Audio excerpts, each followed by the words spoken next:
Good afternoon, everyone, and thank you for joining us this afternoon for us to talk about one of the most important, if not the most important subject confronting the state Senate as we take up the coming fiscal year's budget. We're here this afternoon with the entire Senate Republican Caucus, Senator DiMacedo, Senator Fatman, Senator Humison, Senator Hedlund, and Senator Ross, because we feel very strongly that the time is now to act to reform the MBTA. Clearly, there are many problems facing the MBTA, and those have been well documented and well expressed, and particularly well documented by the task force that was convened by Governor Baker, which offered a number of recommendations which then translated into legislation that has been filed by the governor.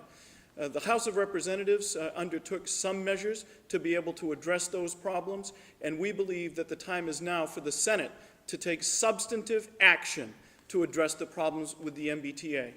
We all know the kind of hardships, financial losses, and suffering that went on over this past winter as a result of the dysfunction of the MBTA. But those incidents were in many ways, and have been called by many, to be a stress test, and the MBTA did not pass that stress test. And so there are a number of things that must happen, and they must happen sooner than later so that we can avoid in the future the kind of experiences that people have had over this past winter, and the kind of problems that have plagued the T for many, many years. This is not a subject that is foreign to the Senate Republican Caucus. For years, we have been calling for reform of the MBTA and offering reforms that would achieve the kind of changes that we once again seek today as we begin the Senate budget debate.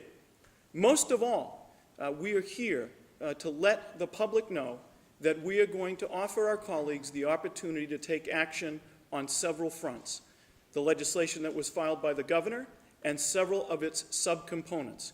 Because if we do not act, the MBTA will continue to be on an unsustainable path with a state of good repair that is unacceptable because it is not a state of good repair, and with the kind of problems in reliability that the citizens, the ratepayers, and the riders do not deserve and should not be subjected to. And so this afternoon, first we are going to hear from the ranking Republican on the Senate Committee on Transportation, Senator Bob Hedlund. Thank you, Bruce. I've been around long enough to know that change happens very slowly on Beacon Hill, and I've been here for some time, as I said, about 22 years, all but been on the Transportation Committee for 22 years, all but 2 of those years as the ranking minority member. And we've seen, with great difficulty, a lot of debate around reform of the MBTA as it centers on financing. If you go back to the year 2000, when we changed the financing structure of the MBTA, when we went to forward funding, we saw how difficult that was when we held the budget up as a result of those discussions between the House and Senate until November of that year. Subsequent to that, we have seen many commissions formed, many task forces formed, excuse me, and many commissions formed to look at the operations of the T and the finances of the T. And this is the first major real debate we've had centering on not just finances, but really operations. If you look at what's been done in the past, whether it's been the Mass Taxpayers Committee report and analysis, if we look at the Commission on Forward Funding, which I noted, if you look at what's been done via the Pioneer Institute, and of course we had a significant debate and a significant amount of work that went into the Transportation Finance Reform Act of 2009. And by the way, many of the provisions in that reform still have not been realized or enacted, or the savings as a result of the reforms in that legislation have not been realized. So, having said that, what's before us right now is something that I have not seen a greater push on from the public. Having what we endured this past winter, I represent a district that was significantly impacted by the failure of that stress test at the MBTA, both on the commuter rail side operated by Keolis and existing MBTA services like the Red Line, for instance, that serves the South Shore. It was an absolute failure. It impacted me personally a couple of days. I think we had about 8 days of service to our region where we had no options for mass transportation. And the public is aware of this. The public wants to see change. And we have an opportunity before us with an administration that is asking for that responsibility to tackle these issues. And we hope that the legislature is a willing partner in joining with the administration and giving them the executive branch the responsibility to manage this agency as they see fit in a way to bring about the changes that we need to have for this agency to function and serve the people that it intends to serve. And we know many of those people are people that don't have transportation options. We know that those are people that rely on this service to get to work. It isn't just folks on the South Shore, but it's folks that are throughout the metropolitan Boston area and beyond. And many times I think those people feel they don't have a voice, and we know that they are speaking now. We hope that the legislature listens. And I think what the commission or the committee has come up with is excellent. I was a little bit skeptical going into this process when the governor named the panel that he named to look at the issue. And the reason I was skeptical is because of those other reports and examinations that I mentioned that really went unheeded. And I thought in the short window of time, this committee would not really have the means to come up with as far-reaching and thorough analysis that they came up with, so they are to be applauded. And we were going to say that it was a bipartisan committee that was put together, but I don't think there were any Republicans on it, so we can call it a nonpartisan committee that did its work. But they did excellent work, and I hope that their recommendations are heeded.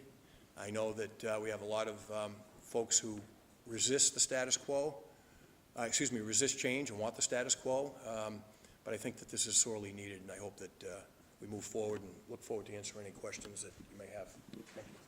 Thank you, Senator Hedlund. And before we get to questions, we're going to hear from a couple of additional members. And the next member that we're going to hear from is the ranking minority member on the Senate Committee on Ways and Means that has been working with our colleagues to put together the budget that is now before us and the budget that we hope to amend, because we cannot conceive of spending $38+ billion without addressing one of the most significant problems facing the Commonwealth of Massachusetts. And so now, Senator Vinnie DiMacedo. Thank you, Mr. Leader, and I want to thank you for coming today as we embark on probably, as the Minority Leader shared, one of the biggest issues that we are going to face in this budget. It is a $2 billion line item that we spend in regards to the MBTA. Half of that is subsidized by the Commonwealth of Massachusetts. Last year, we on top of the penny sales tax that goes to the MBTA, we subsidized it by $132 million. For FY16, it's going to be $187 million, and progressively going up. It is time to get a hold of that. I don't think anyone here in the Commonwealth was not affected by what happened this year with the MBTA. It is important for the Commonwealth to have a world-class public transportation system. I think it's fair to say that we saw that it did not. And the problem isn't in just one area. It's not with, it is a multifaceted issue. And that's why the task force that came together by the drawing of the governor to find out what is the problem and how can we fix it, really spent some time and got to the bottom of what the issues are there. And they're significant. And that's why it's important for us to put forth this piece of legislation in the budget to address it. Let us not kick the can down the road. The time is now. Yes, it's sunny out and it's not snowing, so everything seems to be moving along. But next year will come again, and we can't, for the last time, kick the can down the road. It is important for us to address these financial issues. As I said, the number keeps going up. The number that the Commonwealth of Massachusetts that will put into the operations of the MBTA will continue to grow if we don't address it. It is an opportunity that we have all had. I would like to make a point of Joe Sullivan, who was the former Democratic chair on the House Ways and Means Committee of Transportation, who spent a great deal of time, and I know him and I respect him, and he shared that he is, with what he knows, that it was clearly after really having a chance to dig into and find out what the issues are, it is important that we address these issues in an omnibus fashion so that on behalf of the Commonwealth of Massachusetts, we get it right. It's not just the riders of the T that are hurt here. It is everyone across the Commonwealth of Massachusetts. For those of you who drive in, remember when the T was down and how difficult it was to get in and out of the city there. It affects all of us. We all pay for it, and so it's our opportunity to address it, and I believe in an omnibus fashion, and I'm hoping that the Senate does that this year. Thank you. Thank you very much, Senator. In just a moment, I'm going to ask the remainder of my colleagues if anyone wants to offer additional comment. But before I do that, I want to point out a couple of key features of the amendments which we have filed for consideration by our colleagues this week. In addition to filing the entire proposal that Governor Baker and Lieutenant Governor Polito have also filed as separate legislation, we have filed amendments, for instance, calling for the establishment of a fiscal control board. That's something that Senate Republicans did very early on when it became apparent that there were serious problems that needed to be addressed now at the MBTA. That control board has a couple of different variations that we have filed as amendments, but essentially it is intended to be able to address the problems of the MBTA by focusing a select group of people on those problems rather than having a diluted effort by the entire MassDOT board. That temporary board would be intended to last for a period of a few years until the situation gets to a state where the process can be returned back to the larger DOT board. In addition, we are calling for a complete audit of the MBTA. One of the most difficult things for any of us to hear after we have heard repeated calls for additional revenue for the MBTA is that there are in excess of $2 billion that were planned, appropriated, and not spent at the MBTA, particularly given the dysfunction and the serious problems that we've seen with the state of good repair that cost eclipses about $6.9 billion or more. And so you have to ask yourself, if the state of good repair today would cost $6.97 billion, what would have been the effect of spending $2 billion over a period of time, given the time value of money? In addition to that, as the House has taken up the issue of the state's costly anti-privatization law, we will file a number of different amendments to try to address that, to be able to free the hands of the MBTA to explore innovative cost-saving measures by partnering with the private sector. But very importantly, we do not believe that those kinds of things will displace MBTA workers or necessarily cause a conflict. We believe that there is plenty of room for the MBTA to explore privatization in a productive, innovative way, and we intend to provide the opportunity for members to allow them to do it. We have several other amendments relative to transparency and letting folks understand what's really going on at the MBTA. For instance, we also have amendments that would suggest that we'll stop contemplating expansion until we can maintain and care for the things that we currently have. So with that, and before we ask for your questions, I want to ask if any of my colleagues would like to join in offering commentary this afternoon. Senator Richard Ross from Rentham. Thank you, Senator Tarr. And thank you all for joining us here today. I think you all know there is no more critical need than to be able to get to work and to be able to get home at the end of the day. As we watch this winter's storms attack the infrastructure that is so weakened here in the Commonwealth, we became acutely aware of people who work every day, who depend on a paycheck, who if they don't get the paycheck can't support their families. Not everybody's salaried. And so consequently, there's a lot of hardship that came out of this winter's storms, and I think it's very important that we step up to the plate and fix these problems as quickly as we can. I'm very pleased to have a new governor who can take a fresh look at this and present some insight from the private sector corrections he's made with businesses that have failed in the past and turned their fortunes around and gotten them back on the right track, so to speak. And I think this is an opportunity for him to put the Commonwealth back on the right track with a good transportation system that will take us into the 21st century. I think it also pointed out, as we're talking about the 2024 Olympics, how can we even contemplate having a 2024 Olympics if we don't have a world-class transportation system? So I've been one that's been a little bit dubious about even entertaining the idea, as we just heard a moment ago, of expansion or attracting new clientele that can't ride on a T that isn't performing up to 100% potential. So it is an honor to be here today and know that we're going to be addressing many of these things in the budget that's coming down the pike. And I look forward to the debate, and I look forward to engaging my colleagues on this as well. So thank you all for being here today. Thank you. Next, we'll hear from Senator Don Humison. Thank you, Senator Tarr. Good afternoon, ladies and gentlemen. I'll be brief because I think my colleagues put it very well, but my district is the second in the New Hampshire district of Massachusetts out in Western Mass. And of all my colleagues here, I am practically untouched by the MBTA. My district is not served by commuter rail. It is not served by subway trains, and yet my constituents are still impacted. You know that this budget cycle has been very difficult for both the governor, the House, and now the Senate, because we've had to close a nearly $2 billion deficit that was left from previous administrations for us to tackle today. Well, the costs of the MBTA impact that budget and impact my constituents in Western Massachusetts, as well as the riders and the constituents here in the eastern part of the state. So now is the time for the Senate to tackle these issues, to team up and partner up with the administration and with the House, and let's do something, as the governor has put it, now, because if we don't, this problem is only going to get worse. Thank you. Thank you very much, Senator. And to illustrate the point, and I know this chart is a little bit small, but this is a graphic depiction of the current and projected additional state subsidies that are going to be required by the MBTA if we do not undertake the kinds of reforms that we are talking about today and that we'll speak about on the Senate floor later this week.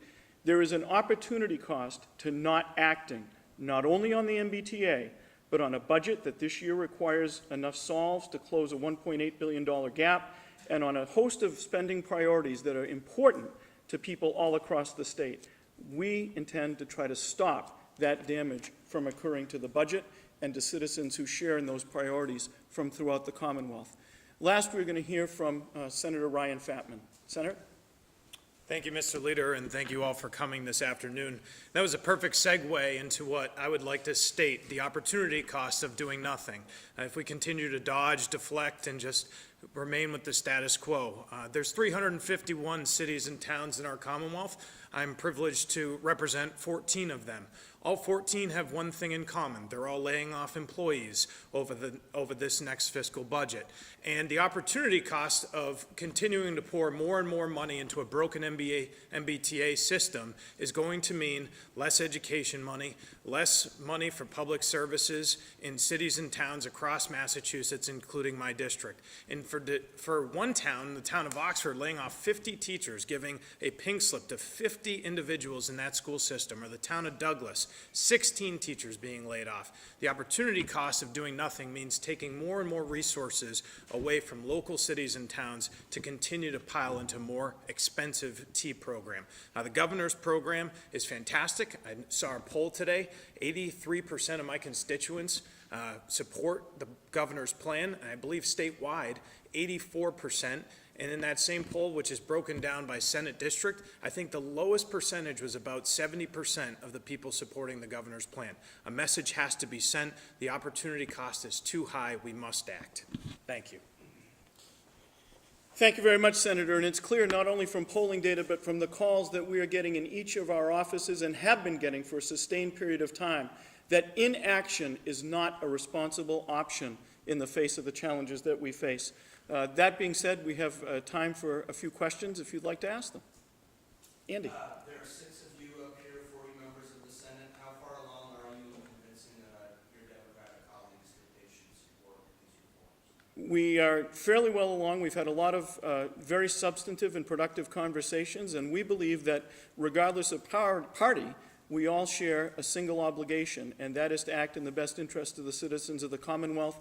And clearly, our colleagues have been hearing the same things that we have, and we think that is motivation to act that will yield action on the floor of the Senate. I'd be happy to defer to anyone else that'd like to answer that. I'll just add to that. We've had a number of hearings, Transportation Committee, as you know, and I think that the testimony that's been provided on 2 occasions now before that committee, very lengthy testimony by the committee that the governor convened, has been extremely compelling. And I don't think that the major points that were put forward by that committee can be countered. Not everything that's in the governor's bill do I support, for instance, and I don't think you're going to find a member that's going to like everything that's in there. But the major points and the major tools I think that the governor needs, I think that we should be able to find common ground if we're approaching this from a policy standpoint, maybe not a political standpoint. And I know that Politics often enters into the equation in this building, but, I say let's let the governor govern.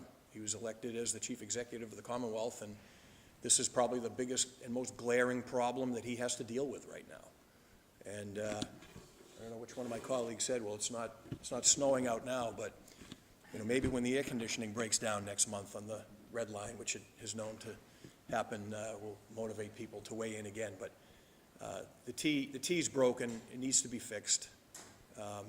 And there's some significant tools in this legislation that would allow the governor to move ahead and at least try to fix it, which have been not a serious attempt over the last number of years to fix some of the problems. And I would point back again to the Transportation Finance Reform Bill we did in 2009, which the previous administration chose not to execute much of what is in that reform package. So I think that, again, inaction is not an option at this point. Alice? The Senate President and Transportation Chairs have made it pretty clear that they feel like this Fiscal Control Board is just an extra layer of bureaucracy, and yet both for you all and the governor's plan, it seems like sort of a key element to the whole thing. So you are feeling pretty confident that you can convince the Senate President and the Transportation Chairs otherwise? Well, we feel that the Senate is governed by its members, and we can make a compelling case to the members who are hearing from their constituents that they need to act. The Senate version of the budget currently, as you probably know, increases the MassDOT board to add a number of additional members. Number one, it creates an irony in folks that are suggesting we don't need any bureaucracy, that they're trying to increase the existing bureaucracy. Number two, if you look at the reforms that were enacted basically since 2009, they were projected to save billions of dollars, and yet, by our estimation, the actual savings that have been captured number in the hundreds of millions, not the billions. So that board clearly has not been able to achieve its objective. Number three, we feel that the legislative process is always one of evolution. And we're putting information on the table that offers a point of view that we think makes sense. We think that we're going to make compelling arguments. And one of the reasons that we're here today is to make sure that everyone beyond this building knows that there's an earnest attempt underway to fix the problems at the MBTA. And we hope that the folks that are seeing and listening and reading of our message today will contact their senators and ask them to be a part of that effort and not be left by the wayside as it moves forward. I also just want to add, too, this finance board is specifically directed to dealing with the MBTA. The DOT board has to deal with aeronautics. They deal with transportation, automobile, roads and bridges, and all of the challenges that come with that. I think we all know that there are some significant challenges. This is a $2 billion organization, and the reason that the task force and the governor and Stephanie Pollack have come to the conclusion that this is important is because we need this group that's going to meet on a regular basis to make sure that this agency runs efficiently and effectively. And if it does, let's just say if it saved 10% in operations over $2 billion, it's $200 million. That's a significant amount of money. And I believe that it is attainable that an organization that has had as many inconsistencies and challenges that it's had, because of the fact that the DOT board has to spread its challenges around to transportation, aeronautics, and roads and bridges, all of the challenges that are faced. So that's why we believe that this opportunity for this Finance Control Board is very important and will make a big difference in saving money in the long term. Senator Ross? Something just came to mind, in my mind anyway. There's 351 cities and towns in Massachusetts, and everybody talks about it, whether the T serves their community or not. The T does affect every community in the Commonwealth of Massachusetts and every taxpayer in the Commonwealth of Massachusetts. That's the number one focus we have to have. So if it's running broken and inefficient, it affects all of us. I happen to be one that has to drive in every day. As soon as all those people got failed by the train, returned to the highways, and congested it became anywhere from an hour and a half to 2 hour more trip in each direction every day for me to come to Boston, to the State House. So we are all impacted exactly by what's going on with the T.